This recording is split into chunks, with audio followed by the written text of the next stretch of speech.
तो बंधु जदि आपण मैंने भी दुईटे सिम व्यवहार करें बहुत बड़ गुरुत्वपूर्ण खबर आसी पहुँची जहाँकि आपण मानकर सिम खूब जल्दी बंद होगापाई जाऊँगी तेज कौन रही संपूर्ण अपडेट आसतु यह वीडियो रे नजर पकेबा ता पूर्व जदि आपण मैंने आम चैनल को प्रथम थर पर देखुं ताहले सब्सक्राइब करी पाखर आसुवा घंटी चिन्हटी को दबाई रखि था जहाँफल में किसी भी वीडियो अपलोड कले आम चैनल आपण मैंने सर्वप्रथम देखिपारे।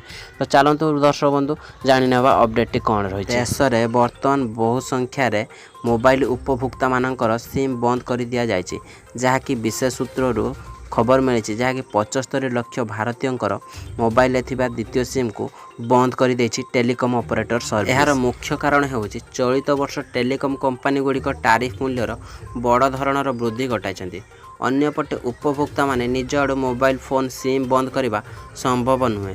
अत्याधिक टारिफ जुगु ग्राहक सबु सिम एक्टिव करिबारे क्षम प्रकाश करुछंती तेणु द्वितीय सिम टी को सबु समय एक्टिव रखा सेमाने पक्ष संभव हो पारि नाही। हेले आगक 5G सेवा आरंभ होबाकू जाउथिबा बेले टेलीकॉम ऑपरेटरंकर नजर एबे द्वितीय सिम उपर जहाँकि टेलीकॉम कंपनी गुड़िक निजर नेटवर्क रे एते संख्यार निष्क्रिय ग्राहकों को रखापी चाहूना फल बंद होगाकू जाउची 75 लाख रु अधिका ग्राहक मानकर सिम तेबे रिचार्ज न कले सिम बंद हो एने ग्राहकों को लगातार मेसेज मिलूँ। 2010 ठारू अनेक ग्राहक एकाधिक सिम रखा हेतु ट्रेंड होता बेले यहाकू नहीं एबे टेलीकॉम कंपनी गुड़िक बड़ पदक्षेप नहीं जहाँकि से सिम गुड़िक खूब जल्दी बंद करा जिवो। यह रिपोर्ट अनुसार जिओर मोबाइल ग्राहकों संख्या 16.8 लाख रु 40.5 कोटी रे पहुँची। सेहीपरि भारतीय एयरटेल ग्राहकों संख्या 8.1 लाख वृद्धि पाई फल यार ग्राहकों संख्या एवं 36 कोटी रे पहुँची। अन्यपटे बीएसएनएल किंतु अनेक ग्राहकों को हराई मोबाइल नंबर रिचार्ज करू बहुत संख्यार ग्राहकों को समस्त टेलीकॉम कंपनी निजर नेटवर्क रु हटाउछंती।